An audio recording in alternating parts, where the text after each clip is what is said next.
what I was going to tell you is that one thing I really wanted to do was start to bring my laptop because I've been adding, some of them can be shameless plug endorsements. Yeah. Some of them are just great artisticness to the back because I did get a sticker from the Space Needle in Seattle that encapsulates everything about Seattle, like even Bigfoot Yeah. and all that. But whoever made it, they made it to the artistic stylings of where the wild things are. Oh, beautiful. More So, Sendak. yeah, so you should see that. That's pretty good. Yeah, that sounds dope.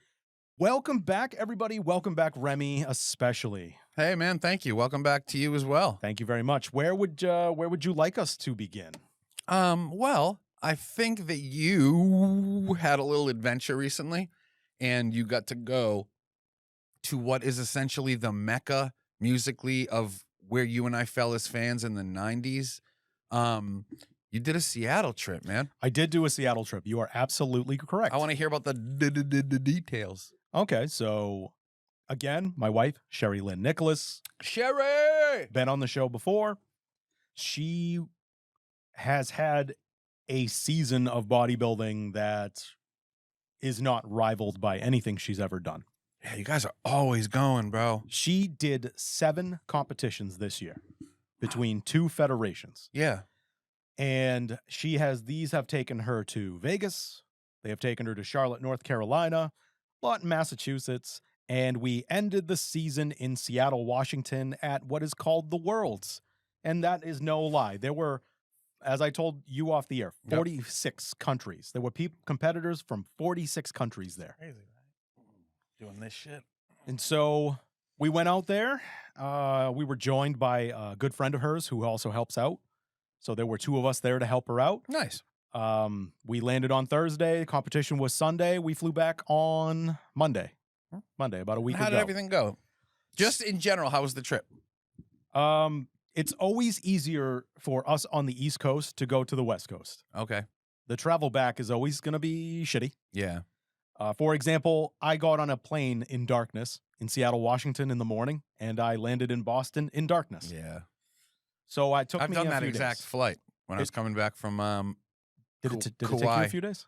Did it take you Hawaii's a little different. I mean, I can imagine. But we did a touchdown in initially we did a touchdown in Seattle and then flew into Boston. That must have been awful when you were almost back. Yeah, I mean, you're right there and you're not quite there, but I was excited because, of all the places I could set foot in, I wanted to say I've stepped into Seattle, and I have. I didn't have the experience you had because I didn't have the time, unfortunately, but so what stood out to you about Seattle? Well, first and foremost, our hotel room was incredible because we were just looking at Mount Rainier. I believe it's the largest mountain in the state of Washington. Yeah. Still an active volcano. Hasn't erupted in 200 years. It's on the United States Decades List. The United States Decades List is over the next 10 years, the volcanoes they're the most worried about in the United States. The Space Needle gives you views of the area that are just incredible. Puget Sound, the islands that are out there. You get views of Seattle with the mountains that I just talked about behind the cityscapes. Yeah. They were great. It's a big city, but it doesn't feel like a big city. Okay. I loved that. How's the weather? It was colder than it was out here. And Seattle's known for like consistent rain. Is that also in wintertime or? Yeah. But it didn't really rain when I was out there. Oh. It got cloudy a few times, which, by the way, sometimes the clouds would cut off the top of the mountain. Oh, that's cool. And sometimes the clouds would be so low that the mountains would disappear. Pretty impressive kind of what we went through. Yeah. You get to scratch off coffee in Seattle from your bucket list. I did because I stopped by the Pike Pier. Yeah. Which is with the marketplace. The fish throwing? That's where and yes, I saw plenty of fish throwing. That's where the original Starbucks is. Oh, wow. I wanted to go there, but the line was so long that I went. But the beauty of Seattle is, because that is the headquarters of Starbucks, is the Starbucks in every direction within 500 feet. No shit. It's like Dunkin' Donuts here. So that's what I did. I went to the nearest Starbucks, and my wife had to get coffee for a friend. And so she did. It's a pike roast. Yeah. It's only specific to Seattle. So I got a cup of pike roast and had a fucking phenomenal time. Awesome. there. Little rocky off the start. I mean, my wife was hangry a lot, and I didn't help her as much with her bags as she wanted me to. Fair enough. So she unloaded on me about that. And it happens. I really was like, yeah, I'm a little bit of a dick for it, but definitely her hangriness plays a role In that whole in situation. how irritable and upset she is. Hey, can you do me a favor? Yeah. Grab that piece of paper and take it off the table. Is it OCD or you just don't want it? No, it's OCD. For some Okay, reason, I yeah, can't that's stop fine. looking at it. No, that's fine. That's fine. So, really had a good time. Nice. I was going to go to a hockey game out there. They have a team out there. Their arena is called Climate Pledge Arena. And yes, its goal is to be 100% run on renewable energy. Oh, that's good. That's a good goal to have. Yeah. And it's right underneath the Space Needle. So from the Space Needle, you can see it. And it's it's an old historic building in Seattle. And they wanted to keep it as much as they could. So they didn't want to just completely rip it up and do a new one. And then, but from where we were, so we were right in between Seattle and Tacoma, Washington. Oh, nice. So that's where, I mean, they're very close to each other as far as cities go. Yeah. So an Uber ride from where we were to where the arena was on any given day at that time was like $70 to $75. Holy fuck. Yeah. And it actually, to go to the Space Needle was like $70. Wow. Yeah. Fucking A. And it's the equivalent of being in Randolph and going to Boston. Yeah. That's what basically what we were like. For people in Massachusetts. Yeah, that's what it felt like. I think I'm adjusted to being back on the East Coast. It was more my mornings. That's when I had issues. Like I was waking up West Coast time at like 4 a.m. No shit. Yeah, and I know my CPAP created issues because sometimes my mouth will open and it'll just kind of create this noise coming out of my mouth. That's the best way I can describe it. But my mouth is open and it's just like it's like Darth Vader having one constant breath. Yeah. Yeah. Yeah, exactly. So that keeps, if it wakes my wife up, it keeps her up. I know her friend was having some issues. Like she has been sick, like almost nasal congestion. Yeah. So that is going to be noisy in and out. So she said she had it in like stereo. I was like, all right. So I actually took advantage of Black Friday sales and I got this harness that I can wear on my head that keeps my mouth closed. Oh. Because I've seen like it's called PAP MD, where it's basically like a piece of tape you put over your mouth. And people say it's effective, but I'm like, what if I throw up? Yeah, no, it freaks me out. Nah, I'd rather, because I can still open my mouth with this thing, but it takes a lot more effort. Even if I'm like dead, like just trying to let my jaw dead drop like that, it takes a lot. Yeah. So it can cut down on how much my mouth is opening. So these are some things that came out of that. As everyone can see, by the way, I decided to put some things up on the wall behind us. Really kind of spruce up what we got going on here in the studio. Rem, your thoughts? I think it looks fresh, man. I think that from this point forth, we can kind of treat it as our cork board. Yes. And stuff can get added that's appropriate over time. And so, no, I'm excited, man. It looks great. You did a great job, I got to say. I'm going to point to the shirt over here. That is not me. Yes, everyone. That is former guest, no longer with us, Stephen Hayward, a.k.a. known as Goonie. He passed away in March of 2023. I do have 2 videos of him up on YouTube. One is a tribute with his own music, and one is behind the scenes of me helping him record, bringing some of the equipment with us. Yeah. Over here, behind me, we have, if anyone doesn't know, that is a 7-inch single. And that is the 7-inch single from the band World Party to their song Way Down Now. And for anyone who has followed us since the Where You Been days would know, that is the song Pat chose to open the show. Which is this radio show we used to do. Yes. For you newcomers. So yeah, we got some nice, some love in the studio and you can feel it. Yeah. So I figured we could put the on-air sign maybe right around here. We could even put it right there. And we have some more. No, put the street sign there. And we could put that, I was going to say, we could put it up there. Yeah. I still want to get the Dinosaur Jr.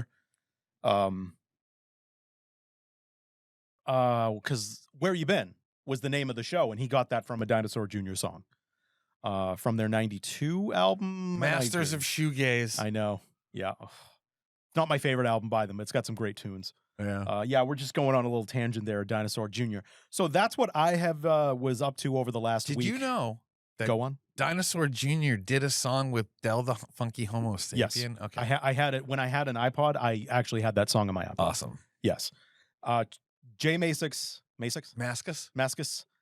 I always get confused by the way it's spelled. Yeah, I'm just guessing. Yeah. Too, but Anyway, yeah, mastermind, singer, songwriter, and the lead guitarist for Dinosaur Jr. But yeah, him and Del together, that talent, please. So fucking good. So like indie on both levels, just combining to make a banger. Mm-hmm. All right, so sorry, you were saying? No, I was gonna kick it over to you. What's been going on with you?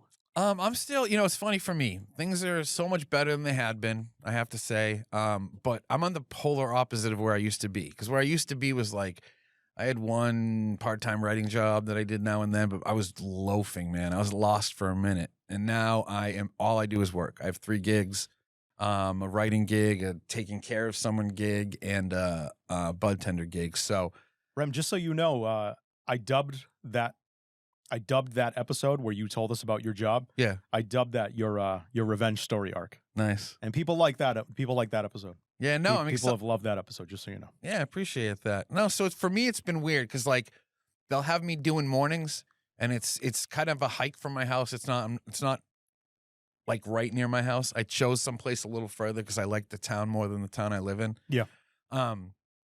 So yeah, when I do the morning shifts, I'm up at like 6:30, and you know me, Bob. I used to go to bed at 6:30. Like, you know me. So it's been a big adjustment to that shit.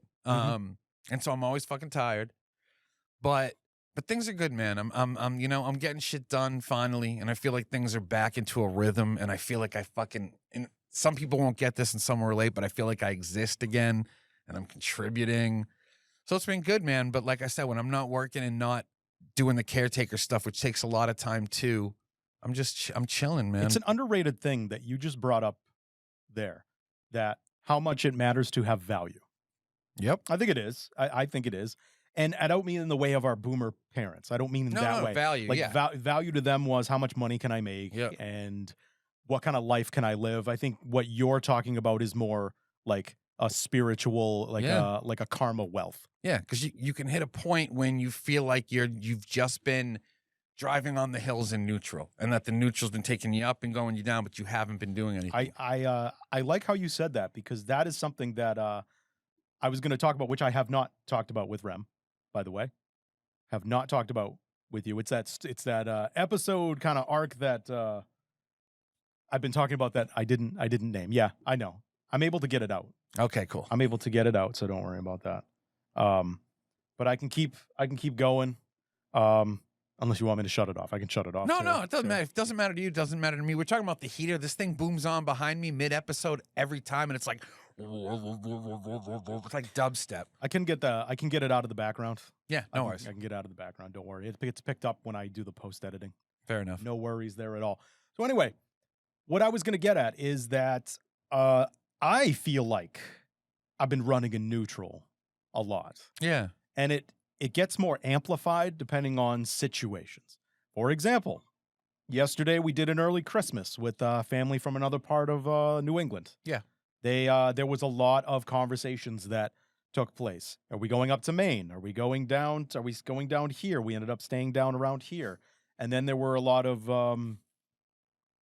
let's create a Google Doc Excel sheet to see who's going to bring what. God bless her. That's the shit my sister does too. No, I muted the group at that point. And that's family. That's family. I muted the group because I was like, look, I'm not trying to be rude to the group, because I think my mom brought up, well, what happens if they see? I'm like, well, if they see and they want to ask me about it, I'll just say it's too much. It's annoying. Yeah, you don't need to micromanage every aspect of everything. I don't need to see every time somebody likes something or literally says, I like that, instead of liking it. Yeah. Type A people can be a lot. They are. Yeah, they are, real. especially for an introvert like myself. So we did that. That's good. And I just wasn't feeling it this year. Yeah. For various reasons. In the past, I haven't felt it. Like in the first couple of years after my dad died, part of the reason I wasn't feeling it was because he wasn't there, and he was someone he was a glue person. He could keep everything together. Yeah. And if there was just like, I got to a point where I just didn't want to talk about or talk with certain people, Yeah. I could always fall back and get into a conversation my dad was having with people. And that stuff, not so much now, but it goes beyond that. Like, there's just things about my life, whether it's when friends reach out to me about hanging out, and it has to revolve around drinking, and I just it's Tiring. this really started about a year and a half ago. Yeah. I just like I look at drinking as like one thing. If people who have gone out drinking with me, I hope they would notice, is I drink a lot. So when I say significantly, I like, if I hang out with friends of mine and we're hanging out for like 3 hours, like they could rack up a bill where they've had like 15 beers each. Yep.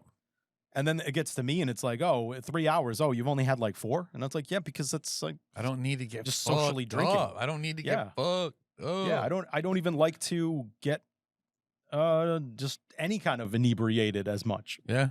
anymore. And so when people reach out, some of you, hope you know who you are, and you just like, oh, let's go to the same place and do the same thing. And I'm like, no, I don't. I'm I not don't feeling want to. it.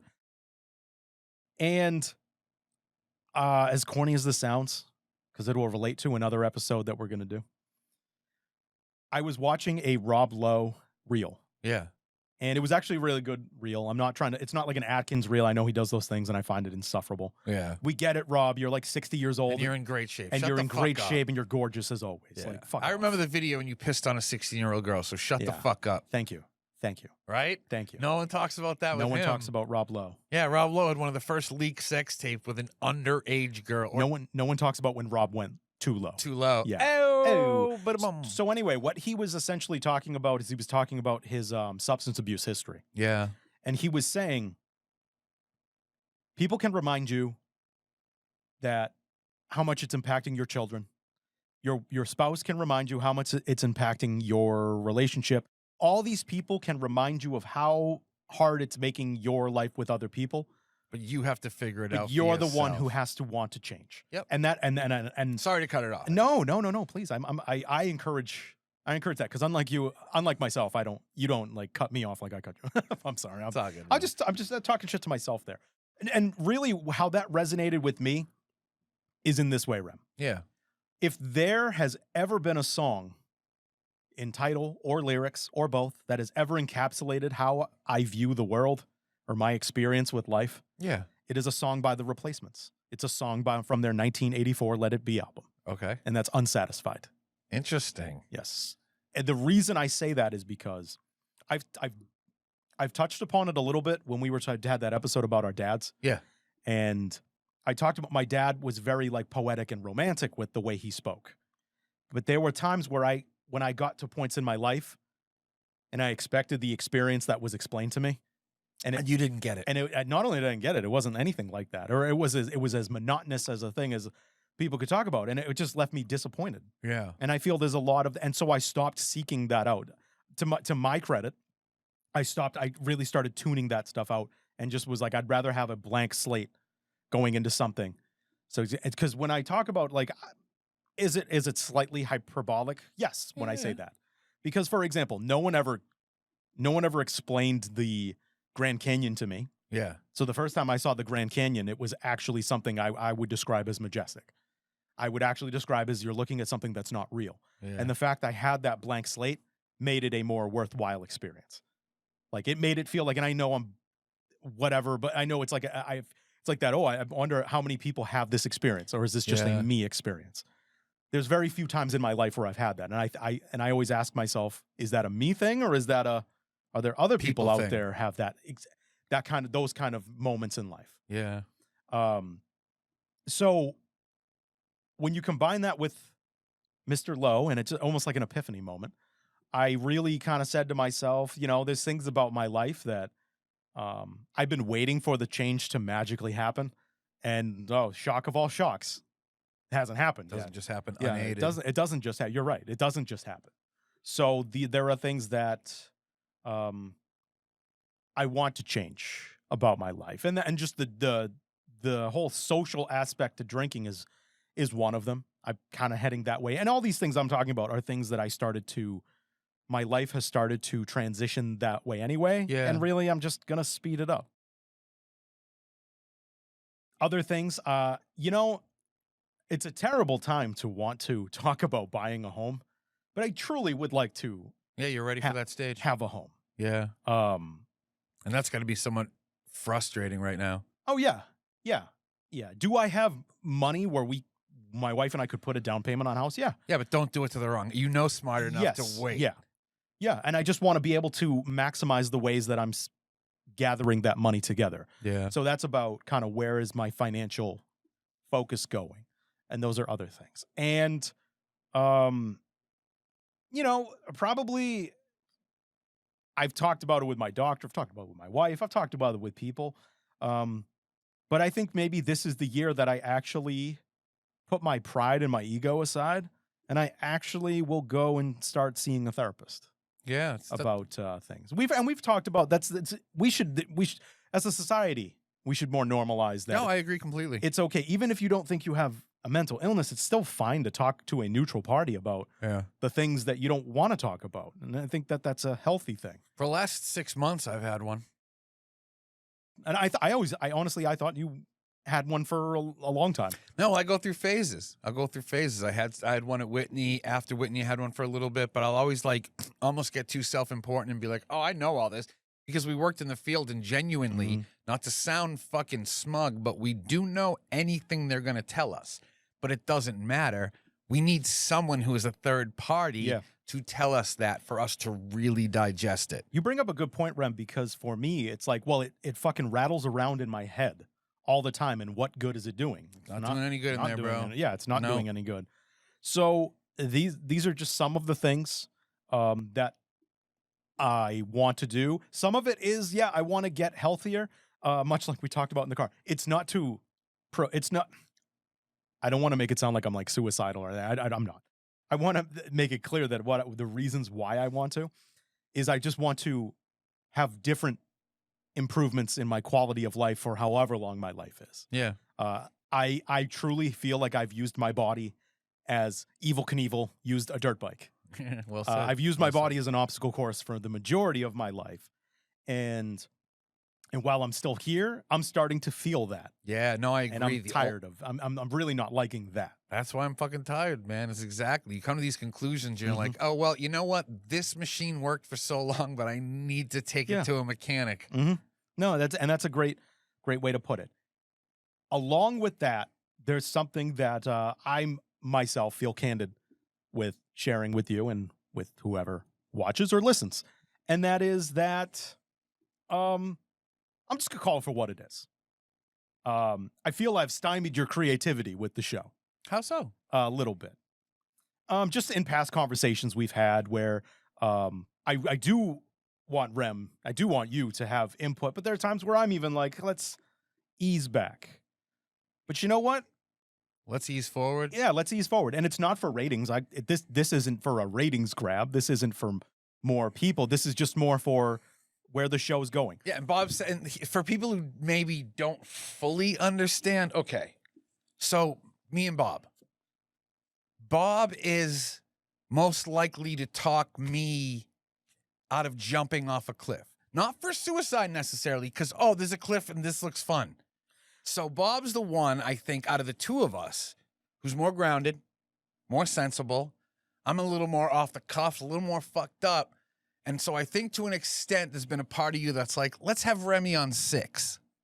Yeah. Instead of, and now I think, because you said to me earlier, like let's go 7.5 to 8. Feel free to be to 7. 7.5 to 8. Which is exciting. It is. Yeah. And honestly, it's just, it has as much to do with,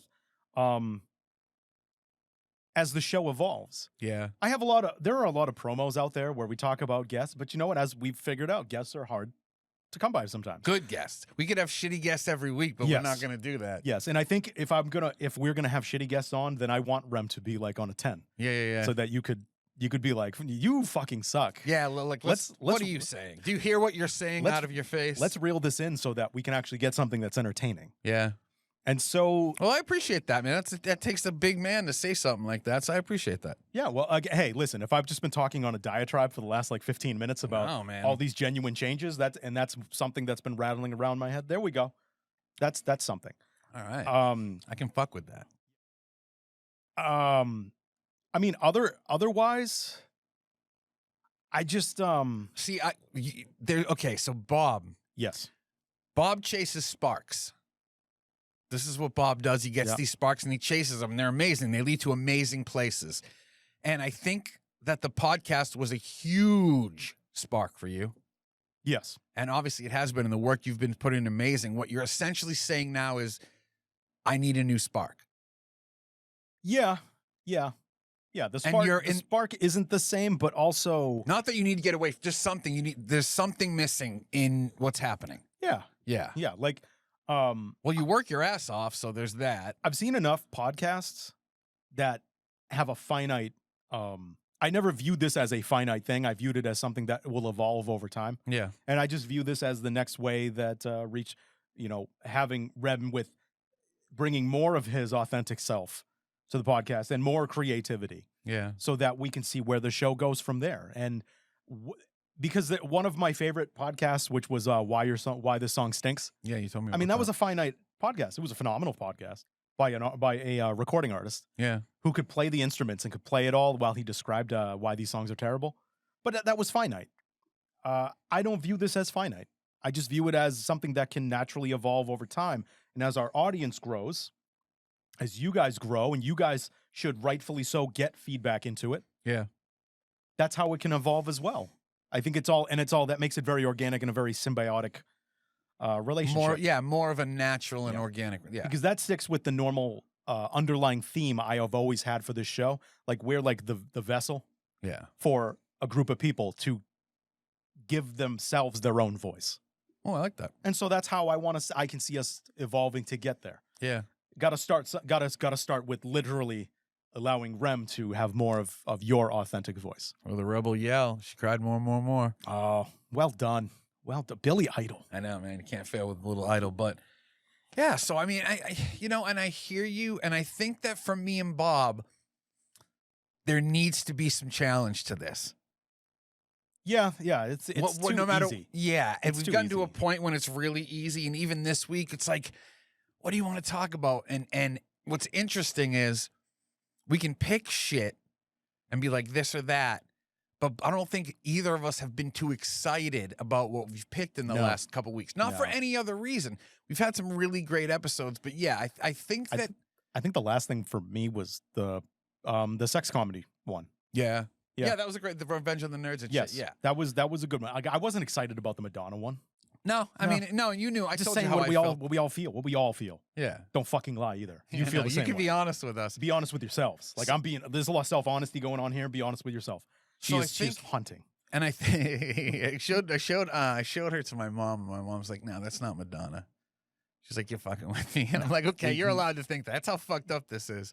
But yeah, and I think that with this being more open, that we can figure out ways in the next couple months to challenge ourselves with topics. Mm-hmm. You brought up a really spicy topic that I liked, but I think we need a third party for that. What I appreciated is your feedback was duly noted, and I immediately was like, "That's true. Yeah, That's true. Like we would need someone for that." And I know who we should have on. okay, It makes sense to me who we should have on. okay. I hope you know kind of who I think. Kay? Yeah. Yeah. Yeah. Yeah. It makes sense to have her on Because she's impassioned. yes. But so yeah, no, so it's starting. And here's the thing with us too, is like I believe that for 100 episodes still, we're figuring out where we fall. I agree with that. You know? Yeah. We tend to have more fun in episodes where we do challenge ourselves. Yeah. Where we talk about stuff that maybe is a little more difficult to talk about. Yeah. You know? So I also like the fact that when we do it, we're not like every other podcast where it just devolves into like babble. Yeah. Babble and derision, because that's the point of some of those podcasts. Yeah. Like I forget what it's called. I've seen the reels, but I find it deplorable. It's just like two dudes on one side of the table and they just have 8 women who are at varying degrees of either feminism or just talking about them, and it's just them talking about how they degrade themselves. and in a reel, it's like, okay. But if that's your whole shtick, that's your whole podcast, I'm like, I don't want to listen to that. Yeah, like Fuck telling 8 girls their lack of value. Yeah. Yeah. And the fact that they give themselves a lack of value. Well, yeah. No, 100%. You know? You value yourself so little that you're here to defend to me because you view me as a misogynist male, how You devalue yourself. But you devalue yourself because if you didn't, you wouldn't be threatened by my bullshit. Yes. But yeah, and I think it's going to be time for Bob and I too to sit down and perhaps start aiming a little higher with guests. I think that we're doing good in our numbers between you and me, and those numbers could potentially bring some people in. Yeah. And you know what? The worst thing that's going to happen if we shoot too high is people won't respond or they'll say no. And fuck, man, my whole life's been people telling me no, and here we are. So You've said it a lot. I agree with you. We should start just like reaching out to Corey Feldman and his people. Just people, man. Yeah. We're gonna say, listen, we're not gonna fucking slant anything you say. Another thing I want you to say to all guests is if they're so inclined, because I used to do this when I would interview more troubling people who were scared I'd put a slant on something. Yeah. I'd always say, you have say in the final edit. Veto. You have veto power. Yep, you have say in the final edit. Yeah. So in those cases, like, yo, we'll send you the episode first, just so you know that we ain't gonna do any of that shock you bullshit. Or if you're coming on for it to be divisive, we're gonna let you know, hey, no bad blood, but we're gonna have some intense conversations. Yeah. You know. But I think it's needed, and for me and Bob, the worst thing that can happen is for something to become too easy. Oh yeah, because then it leads to complacency, and then it leads to this not being enjoyable. Yeah, or not being what we set out for it to be, and what it still very much is. But it's easy to lose sight of that on a Sunday at like 11 o'clock when you're like, oh, I could just stay home right now. But it's like, no, we got to keep that fucking fire lit. Yep. We do. And that's something I have to remind myself too, because it's even easier to, oh, dude, I fucking worked 10 hours yesterday. Nope, we're doing this. Man. I had this moment with, I was looking up, because they always say the key to, maintaining health and living a great long life is to stay active. And so I was looking up and I found it on this website, and it was like 150 minutes a week of like something to get your heart going. Yeah. If you break that down into a 7-day week, do you know how many minutes a day that is? 15? It's a little more. It's 22 minutes basically. And I sat there and I said, I can't give 22 minutes a day to just raising my heart level with whatever I'm doing. Yeah. I was like, whew. What does that say about me? Well, yeah, and when did I begin losing myself? Yeah. Yeah, that's the thing too. And I got those, and like, you were talking about the drinking thing. People can go back, 50 episodes and find me talking about how my roommate called 911 when I was on DMT and ketamine and I had to go to the emergency room. If that's not the kind of thing that wakes you up and turns you a little bit, it did. Like I told Bob. Then what is? Nothing. Yeah. That's you have to have your own weird little rock bottoms, and you have to take them the way you take them. Yeah. And I think my problem was I was convincing myself that because I was using psychedelics that, I'm using drugs that are beneficial. But dude, if you're using shit 3 times a fucking week, you're not using it to be beneficial. I was going to say, life in moderation is more than just a cliche like slogan. It really is. Like take psilocybin. Psilocybin is a great beneficial product. Unless you overuse it. And then it's not going to give you anything. The same can be said for LSD. The same can be said for cannabis. The same can be said for MDMA. Ketamine, anything. Anything. Anything. And so I'm with you. This has been my most sober 8 months of my life probably in 20 years. Wow. Legitimately. Wow. Yeah. Mm-hmm. It's funny because I was telling Bob, I work for a dispensary, but I'm like, I barely even smoke anymore. I'm just, not because I'm not like, fuck weed. I'm busy and don't always I don't know. You become an adult, but I'm with you on that. You get to a point, and then for me, I think when you've been running from shit for a while, being sober is like its own high. Yeah. I tell people that. It is. For me, when I told you when I went to see Disturbed and Breaking Benjamin, and I did not indulge in any drugs or alcohol, I had not had an experience like that at a concert since I was like 17 years old. Because we dull our shit. Yeah. And I missed that. I was like, this is hype. This is great. Yeah. This is great. I miss when just something naturally gave you the feeling of euphoria. Well, remember, dude, when you took me to the corn show, remember I fucking get in your car with a mason jar.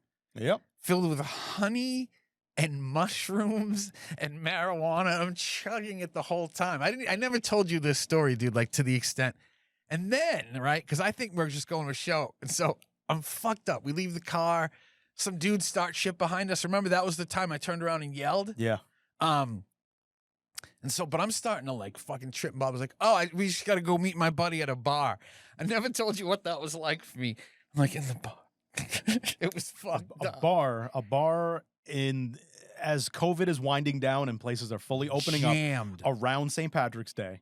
Yeah, fully jammed in Providence, Rhode Island. Shoulder to shoulder. Yep. And I'm like, but I mean, that's the thing, you know, you get to a point when you're like, okay, yeah, that shit was fun, but I'm good. Do you remember taking swigs from my beer? Like asking just to drink from my beer? And I was like, okay. All right. Yep. It was, no, don't get me wrong, it was a fun night, but I agree. When you kind of sober up and straighten up, it provides new insights into stuff you've liked for a long time. Yeah. You know, and it's been fucking fun, man. And I think because of all that shit, I'm sleeping better, I'm working hard, and my body isn't trying to like fucking come down from drugs when I lay down. So yeah, or looking for you to bring it back up. Exactly. That's exactly it. I think like today on the ride, I was like, because I've had these fucking cones for my job for months, and I'm like, not months, because I've worked for like a month and a half, but and I was like, Bob, you mind if I smoke a cone before the podcast? Because I have them. But even that's the first cone I've smoked in fucking weeks. And you saw it. It was a little cutie. Yeah. It wasn't fucking like it used to be for me, where it's like a fucking 18-inch cone. It was just, but that's it. You know what I mean? You get to a point and you're like, yeah, I'm mellowing out, right? That's what people say. I'm mellowing out. Yeah. I don't need the help. I don't need it. I'm good. And I like being, and that's the other thing you realize, I think, with age is some people don't like being in control. Those are the people who do oxys and heroin and all that shit that really fucks you up. There are some people who like to be in control. I like to be in control of myself. I do too. And that's always why historically I stayed away from recreationally before we had people who actually understood dosages. Yeah. I stayed away from drugs like MDMA and I stayed away from things like LSD. It was unsafe because I was going to lose control on some level. And that was the main driver, for anyone who knows me for a long time. That was the main driver of me not doing a lot of those drugs with you, was that I would lose some control of myself that I didn't want to. But I mean, think about me too saying I like control, but at the same time doing a drug like DMT where I'm leaving the fucking planet and I have no control over it. Yeah. So I think there's a time too when you realize that, oh, this is stop being cute or beneficial and I'm just chasing a drag. I'm doing stupid shit, man. And I'm not getting rewarded for it. That's the other thing. These things will tell you when to stop. And they'll stop working or they'll have negative effects. And I still want to, I think when I originally thought of it a couple months ago, when I wanted to do an episode with, for example, Jason Cox. Yeah. Where, by the way, what the fuck, Jason Cox? Some of us, Jay, you and I are going to have a conversation. Bro, what the fuck, We're going to have a conversation. You're ghosting Remy after he helped you out. Yeah, like, leave just it at that. Talk to a motherfucker, bro. Just say I'm cool, or just say like hi. I worry about you, but it's like, I'm not going to keep hitting you up, man. I'm not a bitch. Right. So what I was getting back to is, I would love to have all three of us do an episode to everybody's comfort level. Yeah. Where we take various dosage for our comfort of like psilocybin, for example, and we just do a show where it's like that. Yes, Rogan's done psilocybin shows. Yeah. But no, I know. I'm thinking of like the Elon like that, but I'm thinking for us like Shane Gillis. Yeah, that was a great episode. And what I'm thinking about for us is it's like we could do that as just a experiment. Turn it into try to turn it into like a hived spiritual journey. Oh, and I thought of another, and I'll just say it on air because I think it's dope. Do you know about Globe Convenience in Fall River? Yes. And how it sells all foreign snacks? I did not know that. No. Okay. This new place that opened called Globe Convenience. And you know, like weird, like Japanese Snickers have like fucking butterscotch and pistachio? Yeah. All they sell there is weird Japanese snacks. And so for one episode, one Sunday we get together, I want to hit there first. Okay. And us to spend $10-15 each. Come here, lay these weird ass snacks out on the table and fucking try them. Okay. And give reviews of them. I think it would be fucking, and that could be really, that would be a great episode for Clips and Reels potentially. That shit's, all that Japanese food is huge on fucking a lot of platforms right now. People sharing it, but I think that'll be fun. Yeah. If I'm willing to do things that other people do, that sounds like what I'm willing to do. Yeah. Yeah. It's not too scary. Yeah. Like, you know, we could do too. A Hot Ones episode, bro. Oh, absolutely. Where we fucking get all the sauces, we split them, and we make wings, and we fucking try to get through the whole episode. I can do that. Yeah. Yeah. So see what happens when you don't, when you guys out there, when you're not recommending stuff for us, Yeah, Like, this bro, is where look we're at gonna go. that. We're gonna go to places where, you know what, you're either gonna get fucking entertained or you're just gonna be appalled. I don't Yeah, know. Like, no, and that's it. But that's the thing is like, even that though, it's like, oh, cool, man. Yeah, that's the excitement for episodes. It's like, yeah, we got Yeah. some shit to do, you know? Yeah. And we want to touch on some more poignant stuff, but we want to make sure when we do that, we have the right panel with us. You know, Yeah, me I and agree. Bob have some female subjects we want to talk about, but I feel like it's time for us to make sure there's a female here voice for that. for a female voice. Yep. It's for an easy for us advocate. to say this and that and this and that, but so I think that's what we're trying to do. It almost feels like we didn't plan this, Bob, but we're kind of announcing a reboot a little bit. Yeah, and that's fine. You know? That's fine. Episode 80. It's episode 80. Do it at episode 80. That's fine with me. Yeah. It doesn't matter what episode it is. I'm just pointing out it's. By the way, episode can I 80. tell you? I'm sorry. I'll just do this on air. Can I tell you something my brother said about the podcast? Sure. Just, I'm being honest. This happened on Thanksgiving. No, that's fine. He's like, you guys need to have a title with actual words because I can never find your fucking podcast. I spell it out for him, the Zennial and shit. yeah. He thought it was a Z. Oh yeah, it's XOP. That's I how know, that's but how most people find it. And It's that's what I XOP. say, XOP. Yeah. But he was like, yeah. One feedback I did get was more because someone watched us on YouTube, but they talked to me on Facebook, yeah. and it was just like, they were like, I love your content, but get your lighting fixed. Oh, interesting. They What- were like, just and they actually shared me a video of like how to properly light around a camera. no shit. Yeah, that's one reason why the cameras are here. In case you're wondering, yours is a lot dimmer than mine. I did that as a courtesy to you Thank you. because I figured you'd be like this. Yeah, and I don't want people to see in my Yeah. pores per se. So that's why, for example, this is the brighter of the two Fair enough. than that one. And I also have them at angles so that they're They not light up. casting that kind of light off of that. But I think this is good for me for this episode. Yeah, man. It's a great reintroduction. And until the next time, take care, everybody. We're back, bitches.